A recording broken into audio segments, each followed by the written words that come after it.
দেখো এই আর একটা টবের অবস্থা দেখো, কত বড় টবও এখন আমার দেখতে হবে তিনতলার ছাদে কটা টব আছে, দেখো কি পরিস্থিতি।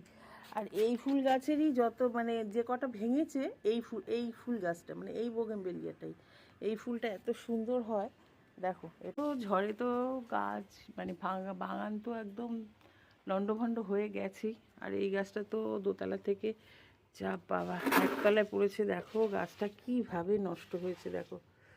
তো দেখি একে কতদূর কি বাঁচাতে পারি, আগে তো ওকে বাঁচাই তারপরে ওর রূপ মানে নেব আর কি। তো চলো একে পটিং করে দিই। তাবু টাবু সমস্ত ছিঁড়ে গেছিলো, এই গাছগুলো সমস্ত কাত হয়ে গেছিলো, সব গাছগুলো সমস্ত হেলে গেছিলো, সব আবার সকালবেলা বেঁধে টেঁধে দিলাম। তবে এই মুহূর্তে ওদের কোনো ফাঙ্গিসাইড ফাইট দেবো না, কারণ এত দাবদাহের পরে এই বৃষ্টি। তো